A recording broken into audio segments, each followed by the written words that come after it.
Le chef du gouvernement, lui, est encore à Davos en Suisse. Il prend part au Forum économique mondial qui s'achève aujourd'hui. Mais avant, Daniel Kablan-Duncan a accordé une audience au patron du groupe Microsoft. En attendant de revenir sur ce reportage ce soir, nous allons vous proposer cette rencontre sur la sécurité alimentaire en présence du chef du gouvernement ivoirien. Et c'est avec notre envoyé spécial, Alexis Ouedraogo.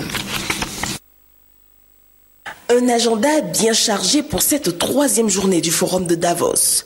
Les questions de sécurité alimentaire et de déficit en énergie sur le continent africain ont été abordées au cours d'ateliers auxquels le chef du gouvernement a pris part ce matin.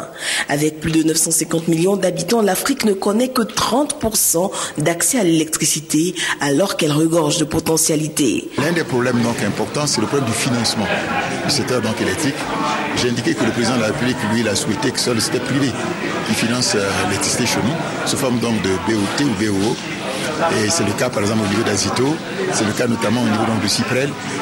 Et l'un des éléments qu'il faudrait pouvoir aussi noter, qui ont été soulignés, notamment au niveau de le cas de la Côte d'Ivoire, c'est de faire en sorte que le mixte soit en faveur de l'hydroélectricité. En début d'après-midi, une conférence de presse a réuni le chef du gouvernement, Donald Kaberuka de la BAD, ainsi que plusieurs autres personnalités autour des solutions pratiques au déficit d'énergie. Plus tard, un atelier à huis clos s'est penché sur les dispositions internationales pour l'éradication d'Ebola. Il en ressort la nécessité d'une meilleure coordination des actions de lutte sur le terrain et une bonne nouvelle, notamment au niveau du vaccin. Ce soir, le chef du gouvernement est attendu à un dîner où il devra, aux côtés d'autres personnalités, repenser l'avenir de l'Afrique.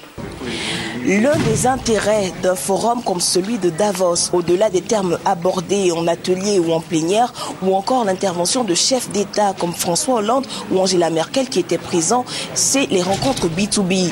Exemple palpable, la rencontre entre le chef du gouvernement ivoirien, Daniel Kablan-Duncan, et Aliko Dangote, ce richissime homme d'affaires nigérian. Il a réaffirmé sa ferme intention de maintenir son investissement dans le pays, près de 100 millions de dollars dans les cimenteries. Si la chose est faite, ce sont des milliers d'emplois qui seront créés en Côte d'Ivoire.